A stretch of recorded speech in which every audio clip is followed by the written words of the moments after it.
Bonjour et bienvenue à tous dans cette nouvelle vidéo sur la plateforme TryHackMe. Donc on est sur le CTF Boiler CTF qui est de difficulté médium. Donc voilà, c'est quand même un CTF assez guidé pour un CTF médium. Donc voilà, je l'ai déjà démarré, j'ai déjà démarré ma machine virtuelle, le VPN, tout ça on connaît, on a l'habitude. Donc je vais commencer par un scan Nmap pour pas changer. 10.10.97.145-A. Un scan agressif toujours et on n'oublie pas d'enregistrer tout ça dans un fichier. nmapresults.txt. Ok, le scan Nmap vient de se terminer. Du coup, on a le port 21 qui est ouvert pour le service FTP. On a le login Anonymous qui est autorisé. Donc, on va pouvoir s'y connecter et énumérer les fichiers sans mot de passe normalement. On a le port 80 qui est ouvert. Visiblement, il y a Apache dessus. Pas une trop vieille version. Rien de très intéressant dans le titre ou quoi que ce soit. Ça, c'est la page par défaut de Apache normalement. On a le port 10 000 qui est ouvert. Encore une fois pour le service HTTP. Sauf que là, visiblement, on a miniserve 1.930 webmin. On a webmin qui est installé là-dessus. Et on a le SSH qui est sur un port peu commun. Normalement, par défaut, c'est sur le port 22. Là, on a le SSH sur le port 55007. Donc, il faudra le garder en mémoire si on doit se connecter en SSH.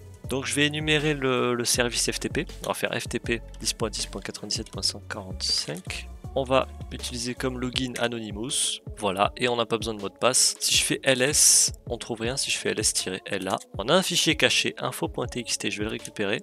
.info.txt, tab ne fonctionne pas, exit, je vais juste déplacer le fichier .info.txt, voilà, maintenant il est plus caché. Donc déjà on peut répondre à une question. Quelle extension de fichier on a trouvé après s'être connecté en Anonymous? Donc on a trouvé un fichier txt. Qu'est-ce qui est sur le port le plus haut? On a vu que c'était le service SSH. Qu'est-ce qui tourne sur le port 10 000? On a vu que c'était webmin, miniserve machin webmin. On va vérifier après, enfin on va vérifier maintenant direct.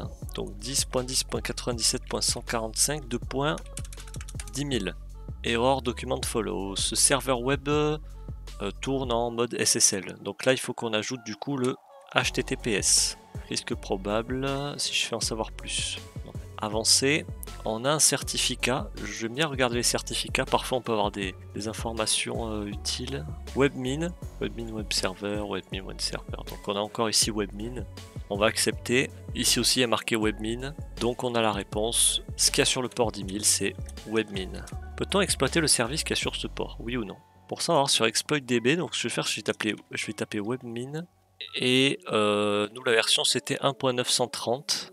Visiblement, il n'y a aucun exploit pour cette version. Si je tape juste 1.9, alors on a des exploits pour la version 1.920 et d'autres au-dessus. On n'a pas pour la version 1.930. Donc on va partir du principe que non, on ne peut pas exploiter ce service. Voilà, c'est ça. À quel CMS peut-on avoir accès?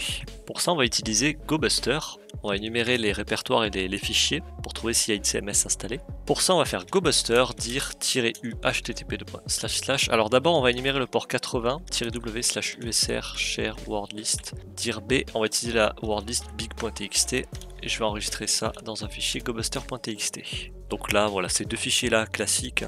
Souvent on les trouve et justement là bon, on a le code de réponse 403, ça veut dire que on n'y a pas accès au fichier, on n'a pas le droit d'y accéder. Ah, et on a trouvé un répertoire Joomla qui est une CMS. CMS qui signifie, parce que j'emploie souvent ce terme mais j'ai jamais expliqué je crois ce que c'était. Ça signifie Content Management System, donc système de gestion de contenu. WordPress c'est une CMS, je crois qu'on dit une, moi je dis une. CMS, ça permet de gérer des posts, enfin des publications, etc. On a accès à Joomla, ok. Quand il est dénuméré, vous saurez quand vous l'aurez trouvé. Quel fichier intéressant dans le dossier, donc ça on verra après. Tout d'abord, je vais aller jeter un œil à Joomla. On aurait très bien pu essayer de brute force webmin. Le truc c'est qu'on n'a même pas le nom d'utilisateur, donc si on doit brute force à la fois nom d'utilisateur et mot de passe, ça va être beaucoup trop long. Ok, ici, alors on arrive du coup sur ce qui ressemble à une publication écrite par Joomla. Donc on a un potentiel nom d'utilisateur ici. On a ici un formulaire de connexion. Est-ce qu'on a une info sur la version? J'ai pas l'impression. Ce que j'aime bien faire en général quand il y a une CMS comme ça, c'est de relancer un scan GoBuster dans le répertoire de la CMS, Joomla. Enfin c'est du CMS, normalement on dit un CMS je pense, puisque c'est un système de gestion. Ah, et déjà on a trouvé alors un répertoire archive, database, file, test, administrator. Administrator à mon avis c'est une page de login, mais on va quand même y jeter un œil. Administrator. Ouais, il nous faut identifier un mot de passe. Alors on peut essayer Joomla et Joomla par exemple. c'est pas bon, on peut essayer admin. Ça coûte rien d'essayer parce que ça arrive des fois que les identifiants par défaut soient toujours utilisés. C'est rare, mais ça arrive. On va aller voir dans, c'était tiré du bas archive, nothing to see, tiré du bas database. On a un truc qui a l'air encodé ici, on va aller le décoder. Pour ça, je vais taper décode analyseur. Accepter. Je vais aller sur décode.fr. Voilà. Ça, c'est un outil en ligne que j'utilise très souvent pour décoder, que ce soit du base 64, base 32, du ROT 13, toutes ces choses-là. Et ce qui est bien, c'est qu'en plus, il y a un outil qui permet d'analyser une chaîne de caractères et qui vous donne la probabilité, qui vous donne les types de chiffrement du plus ou moins probable. Et on voit ici que le chiffrement le plus probable utilisé, c'est ROT. Alors, ça ne veut pas dire que c'est forcément celui-là, mais il y a de grandes chances que ce soit celui-là. Vous voyez, c'est pas celui-là. On va voir code César. Just messing around, voilà. Donc déjà, déjà c'est un message qui sert à rien, mais au moins on sait ce que c'est, c'était du code César, ok. Je ne saurais pas vous expliquer exactement comment ça fonctionne cet encodage, mais en tout cas c'est ça qui est utilisé. Donc ici rien d'utile, il y avait tiré du bas files, c'est ça, on a ça. Ok, donc c'était du base 64 qui était lui-même encodé en base 64. Bon, fallait le savoir, parce que là il nous propose plein d'encodages, il n'y en a aucun qui correspondait. Visiblement c'était du base 64. Qui était lui-même encore encodé en base 64. Donc whoopsie daisy. Donc encore une fois un message qui sert à rien. Et ensuite il y avait tiré du bas test. Ah, et dans tiré du bas test, on a quelque chose d'intéressant. On a SAR2HTML. Alors déjà, qu'est-ce que c'est SAR2HTML? On va chercher ça. SAR2HTML. Ah ben, j'ai cherché juste SAR2HTML. Première chose qu'il me propose, c'est une RCE. Pour SAR2HTML 3.2.1, on va voir. Alors donc c'est une RCE, comment ça fonctionne? Quand dans une web application vous trouvez index.php.plot, on peut injecter une commande directement dans le paramètre plot. Il faut juste mettre un point virgule avant. Plot égale point virgule commande. Là on peut injecter la commande qu'on veut. Ok. Pour voir le résultat de la commande, il faut cliquer sur select host. Ok. Je sais pas où, ça va sûrement s'afficher après. Donc là en gros ils nous ont dit index.php.plot égale .ls, par exemple on va faire ls, select host, et ici il a l'air de nous avoir listé des fichiers. Si je fais ls-la, on va voir le cœur net. Ah oui, ok, il nous liste bien les fichiers ici. Donc on peut bel et bien exécuter ici la commande qu'on veut. Moi je vais exécuter un reverse shell, pour ça je vais aller dans revshells.com, je vais taper ici mon adresse IP 10.14.32.60. Je vais juste voir s'il y a Python 3 sur la machine, which Python 3, Python 3. Et on a Python 3, ok, on a bien Python 3 sur la machine, donc je vais utiliser un reverse shell en Python 3, celui-là, voilà, j'ai bien utilisé celui-là, copier. Alors avant de l'utiliser tel quel, on va devoir l'encoder en encodage URL. Donc on tape URL encode sur internet, vous avez des outils en ligne qui font ça, il y en a plein, moi j'utilise celui-là, je vous mettrai le lien en description. Donc ici, vous voyez, j'ai copié donc mon reverse shell ici, je l'encode, il est encodé en URL ici, et maintenant je peux le coller ici. Avant de faire entrer, je vais mettre sur écoute nc-lnvp 4242. Maintenant, hop, je fais entrer et j'ai bien reçu une connexion et j'ai bien mon reverse shell ici. Connect to from, ok. Si je fais who am I, www.data, ok. ls-la. On a un fichier log.txt ici. On va y jeter un œil, 4log.txt. Ok, visiblement c'est des logs du serveur SSH. Server listening, ouais c'est ça, on, blablabla. On a un nom d'utilisateur ici, bastard, à ne pas confondre avec le gros mot en anglais. Et on a le mot de passe ici. Alors normalement, si je dis pas de bêtises, mais normalement, les mots de passe sont pas censés être enregistrés dans les logs comme ça. Hein.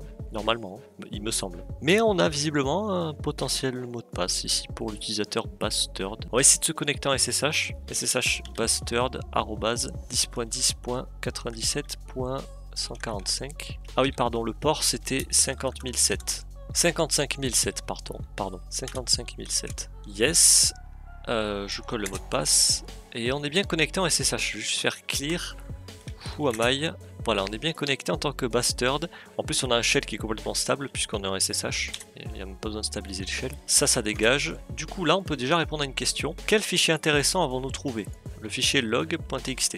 Question 2. Vous pouvez faire ça avec de l'énumération manuelle, mais faites comme vous voulez. Et il précise ça parce que souvent, en tout cas moi quand je commençais sur Try Hack Me, quand j'étais vraiment tout nouveau. Bon, déjà je galérais complètement, mais quand j'arrivais à accéder à la machine, ça arrivait, je faisais tout le temps l'énumération avec l'InPiz, tout le temps, je l'énumérais jamais à la main. Je pense que c'est mieux quand même quand on s'entraîne de faire à la main, même si ça prend plus de temps, etc. Je pense qu'on apprend mieux quand on fait à la main. Ensuite, on peut utiliser des outils automatisés quand on sait faire déjà, mais c'est comme pour les injections SQL. C'est mieux de savoir les faire à la main d'abord. Ensuite, après, si on veut utiliser SQL Map, on peut, mais c'est bien d'abord faire à la main pour s'entraîner. Je pense que c'est mieux. Après, ce n'est que mon avis. Ok, donc là, c'est la partie élévation de privilèges. Je vais faire ls-la. Est-ce qu'on a quelque chose d'intéressant? Notre historique bash est vide. Il fait une taille de 0 octet, donc il est vide. Par contre, on a un fichier backup.sh ici. On y a accès en lecture et il appartient à Stoner.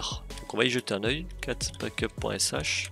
Donc on a la source ici, donc on sait que c'est pour backup. Ce script sert à faire une backup du répertoire /home/stoner. Et visiblement la backup est enregistrée ici. Ok. Ici on a le chemin vers les logs, la date, ok. User stoner. Et ici on a quelque chose qui ressemble à un mot de passe. Alors, faut pas compter le hashtag. Le hashtag à mon avis, puisque comme c'est un script bash, le hashtag ça signifie un commentaire, une ligne commentaire qui ne doit pas être prise en compte dans l'exécution du script. Donc à mon avis, c'est juste ça le mot de passe, on va le copier. On va faire su stoner et on va coller le mot de passe. Et on est bien connecté en tant que stoner. Ok, donc déjà on peut encore répondre à une question. Où était stocké le mot de passe de l'autre utilisateur? Pas l'extension, juste le nom. Donc c'était backup. On va aller voir dans notre répertoire. Est-ce qu'on a le flag user? Oui, non, peut-être. 4.secret. Ah oui, c'est ça, ok. Donc on a le flag en fait, ils l'ont appelé user.txt sur la question, mais en fait c'est .secret. Donc on a le flag ici, je vais faire clear. Je vais le coller ici. Hop. Maintenant on doit passer route. Donc un des trucs que je fais toujours dans les premières choses quand j'énumère comme ça, c'est chercher des exécutables qui ont le SUID. Pour ça, j'utilise toujours la même commande, c'est find pour trouver quelque chose, slash pour chercher depuis la racine, -type f, donc on cherche tout ce qui est de type fichier, donc on cherche pas les répertoires, on cherche que les fichiers, dont les permissions correspondent à -4000, donc -4000 c'est pour dire qu'ils ont le SUID. Et ensuite je fais 2/dev/nul. Alors ça, cette partie-là de la commande, ça sert juste à rediriger les erreurs dans /dev/nul. C'est pour pas qu'on se fasse spammer d'erreurs parce qu'on n'a pas les droits de lecture dans certains répertoires. Donc j'exécute ça. Alors forcément il y a des fichiers qui ont le SUID et c'est normal, c'est normal qu'il l'ait. USRlib en général j'ignore. Et on a un fichier ici que j'ai pas l'habitude de voir avec le SUID, c'est find. Normalement lui il a pas le SUID de base. Dans ces cas-là, moi ce que je fais, je vais sur gtfo beans, ici, je vous mettrai le lien en description. Et je tape du coup l'exécutable que j'ai trouvé qui sort du lot, qui sort de l'ordinaire, c'était find. Et on voit ici, functions, shell, suid, sudo. Donc je clique, on va ici dans la catégorie SUID. Si le binaire a le SUID actif, il ne lâche pas les privilèges élevés. Non, il peut être abusé pour accéder à des fichiers système, élever ou maintenir des privilèges, blablabla. S'il est utilisé pour exécuter sh-p, ok. En gros, on peut ouvrir un shell. Donc on peut, comme en fait, find a le SUID actif, ça veut dire qu'on peut exécuter find en tant que son propriétaire. Son propriétaire, on va vérifier qui c'est. Normalement, c'est root. /usr/bin/ find. On voit ici qu'il appartient à root. Vous voyez, qu'il a bien le SUID. Ça veut dire qu'on peut exécuter find en tant que root. Et si avec find ensuite on exécute un shell, ce même shell sera aussi exécuté en tant que root. Donc on aura un shell en tant que root. Donc ce que je vais faire, c'est que juste copier ça. Hop, cette partie là. Alors faut pas prendre le point slash ici. Je sais pas pourquoi ils le mettent. Ça normalement c'est quand vous avez un fichier dans le répertoire local où vous êtes. Bon là il n'y a pas besoin de ça puisque find c'est une commande qui est dans le dossier bin. Donc par défaut il saura où trouver find. Donc on exécute ça et vous voyez, où am I? Et on est bien root. On est passé en tant que root. Donc il n'y a plus qu'à récupérer le flag root, cat root.txt, et on a le flag root copié. Je fais un petit clear. Je vais renseigner tout ça sur try-acme, donc le flag root. Et qu'est-ce qu'on a utilisé pour passer en tant que root? On a utilisé find, submit, et on a terminé ce CTF. Pour un CTF médium, il était relativement facile, je trouve. Bon, ce n'est que mon avis, mais moi je l'ai trouvé pas très compliqué. J'espère que ça vous aura plu, ce petit CTF. Donc globalement, qu'est-ce qu'on a fait? On a énuméré les services et les ports ouverts sur la machine. On a rapidement énuméré les fichiers sur le service FTP, sur lequel on avait on a pu se connecter en Anonymous. Ensuite, on a énuméré le port 80, donc le serveur web, sur lequel du coup on a trouvé un CMS, donc le Joomla. On a aussi trouvé du coup dans ce même CMS, on a trouvé SAR2HTML. qui était vulnérable à une RCE. On pouvait directement injecter une commande dans l'URL. On a eu un reverse shell, ensuite on a élevé nos privilèges avec un binaire qui avait le SUID, et ensuite ben voilà, c'était terminé. Donc ouais, c'était vraiment pas mal, j'ai bien aimé. Comme d'hab, vous aurez le compte rendu écrit en description, le sommaire aussi. Vous aurez les liens utiles, les documentations, tout ça en description comme d'habitude. Si jamais vous voulez donner votre avis, n'importe, si vous avez quoi que ce soit à dire, la section commentaires est là. Si vous avez aimé, n'hésitez pas à lâcher un like sur la vidéo. Et si vous voulez être notifié des vidéos qui sortiront plus tard sur la chaîne, que ce soit des vidéos gaming ou des vidéos CTF, n'hésitez pas à vous abonner. Et moi je vous dis à la prochaine!